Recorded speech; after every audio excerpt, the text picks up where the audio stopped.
अस्सलाम वालेकुम। अज डॉक्टर सादिया कमाल तुहाडी खिदमत च हाजिर है। अज म्यूजिकल नाइट मनाई वेंदी पई है लोक विरसा च, और लोक विरसा च साडे नाल इत्थे मौजूद हैं सदारती अवार्ड याफ्ता फकीरा भगत, उन्होंने पोतरे मोहन भगत जेरे सारी सराइकी काफियां गांदे और बहुत सोहना गांदे।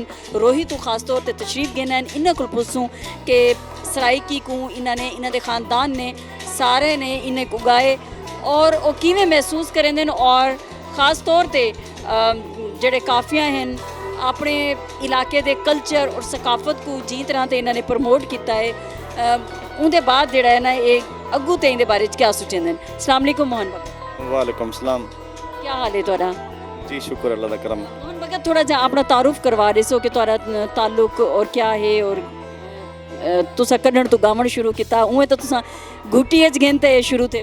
जी हाँ जी, मेरा नाम मोहन भगत है।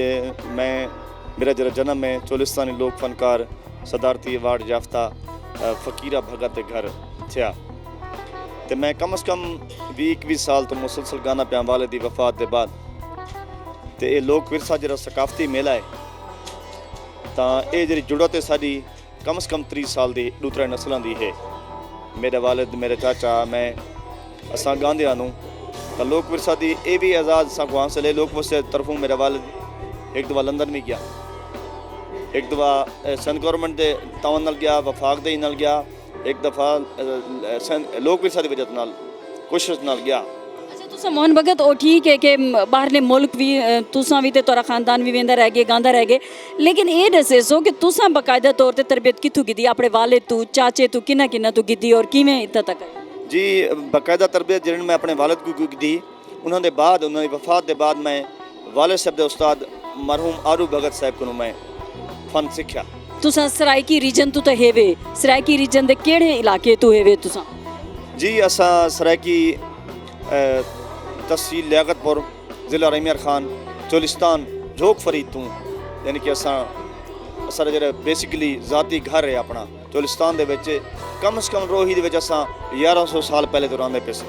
अच्छा तो ये दसे सो कि तुसा खास तौर पर थोड़ा जा दसे सो अपने दे बारे च म्यूजिकल जड़ा तुसा ये चाहता है इंस्ट्रूमेंट हिंदे हवाले नाल भी तुसा थोड़ा जा दसाओ सको सारे नाजरीन को कि ये क्या है और किवें तुसा इनको बजेंदे हो थोड़ा जा परफॉर्म। यक तरह चपड़ी जेरा सूफिया का साज है, जेरे सूफिया कराम ने आजाद किया है, ये रूह की तार मिलेंदे। यक तार यानी कि एक तार जी आती है उनको मिलेंदे। ये सदियाँ पुराना साज है जी। ये झालर है जेरे सारे ख्वातीन घर के बने चोलिस्तान के। ये जी डन्नी है लकड़ की ये कश्मीर के सिंध बनी वी है। ये कद्दू भी ज़ाती तौर पर यानी कि इस्तेमाल बनाया वे। सो मोहन भगत तुसा केड़े ज़बान गाए? जी असा सराइकी सिंधी हिंदी मारवाड़ी पंजाबी उर्दू 6-7 ज़बान है। अच्छा तो केड़े तुसा जेड़े सूफिया कराम हैं जिन्हां दा कलाम गाए? जी सब तो ज़्यादा ख्वाजा फरीद, ख्वाजा गुलाम फरीद, नूर शाह बुखारी, चालती भिटाई, सच्चा सरमस्त, ते सूरदास, मीराबाई, भगत कबीर, गुरु नानक। तो इन तो अलावा ढेर सारे जो सराइकी शायर हैं जहांगीर मुखलिस साहब, अशुलाल फ़कीर साईं, रिफत अब्बास साहब, आशिक बुजदार, ते इकबाल सोकड़ी, इन तो अलावा अमानुल्लाह अरशद, अहमद खान तारिक साहब, ते बे ढेर सारे शोरा कलाम गा चुके। जरा अमानुल्लाह अरशद साईं दा सुन वेसो। जो असा पांधी ना थक बहन वाले संग पंध पल पल असा रोल इसे, ना घर ना तिड़ना छान छपरी सजा सोचां थल असा रोल इसे।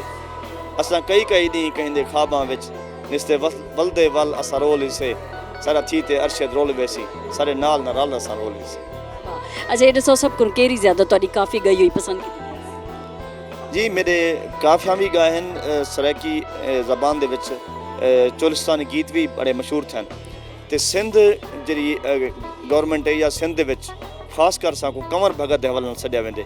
अज भी सिंध गौरमेंट ने साको खास तौर पर सॾे चोलिस्तान तो उन्हें सराइकी ते सिंधी ज़बान के परफॉर्म कर। तुसा क्या समझते हो कि सराइकी ज़ुबान जी उनको तुहाडे खानदान ने उनके कल्चर को प्रमोट किते उहदे कितना बड़ा अहम किरदार अदा किते और उहदे मीडिया का क्या किरदार? जी सराइकी ज़बान मीडिया का बड़ा किरदार है।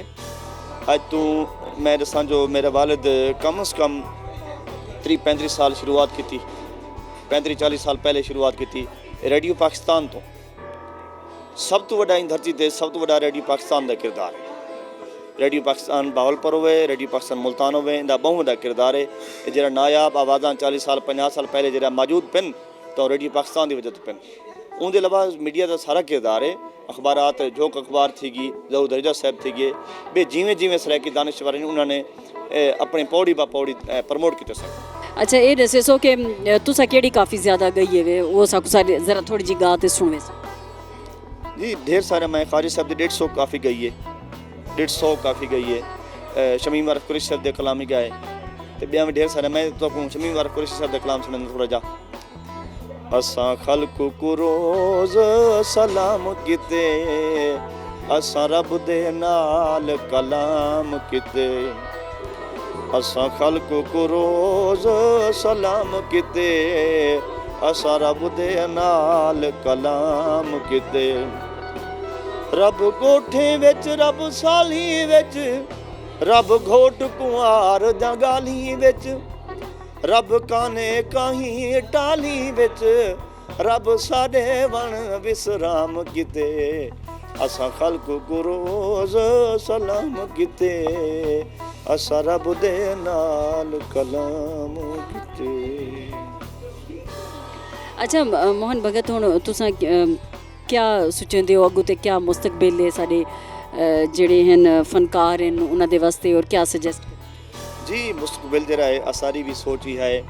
चोलिस्तान दे विच ढेर सारे फनकार हैं तो असां भी कोशिश करते पऊँ जेह्ड़े कल्चरल इदारे हैं, रेडियो पाकिस्तान होवे, PTV होवे, मुल्तान TV होवे, लाहौर होवे, इस्लामाबाद होवे, तो इन तो अलावा मुख्तलिफ मीडिया के जो ग्रुप हैं। मैं तुआरी मीडिया ग्रुप का भी शुक्रिया अदा करना, उसने मेरे को टाइम दिता है।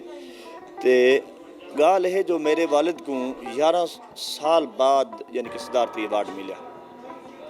किशन लाल भील को वफात के बाद सदारती अवार्ड अनाउंस थे पे ही 14 अगस्त तो असांखे भी जो फनकार हैं उन्होंने को अगर उन्होंने जिन्हें जी अवार्ड देवन तो उन्होंने ज़्यादा खुश थी से। तो मेरे को भी डिस्ट्रिक्ट गवर्नमेंट ने रिकमेंड किया है सिविल अवार्ड वास्ते। तो हमेशा असांखे भी फनकारों को प्रमोट करन क्योंकि सदा पुराना जो सकाफती विरसा है ये ख़त्म ना थे। बहुत बहुत शुक्रिया तोरा मोहन भगत जी। सारे नाल मौजूद हैं सरायकी फनकार सरायकी रीजन तो मोहन भगत हैं जेडे खास तौर पर चोलिस्तान तो इतना लोक विरसा मेले तशरीफ घेना है और उन्होंने दसाया कि उन्होंने ख्वाजा गुलाम फरीद रहमतुल्लाह अलैह दे भी 150 तो वध काफ़ियाँ गायन और उनके अलावा कई वड्डे नां सरायकी देन जिन्हों को गाते रह गए और अगू तो भी पुरज़्म हैं। पर यह है कि जींदे जियो आदन के अगर तुहाडी जिहड़ी मेहनत है तुहाडी जिहड़ी काबलियत है अगर वो हूँ हले जींदे जी तुहाडे रिकगनाइज़ कर गिदा वने तो वह बेहतर हो सी। बस इंदे नाल ही अपनी मेज़बान डॉक्टर सादिया कमाल को दे सो इजाज़त। अल्लाह बेली।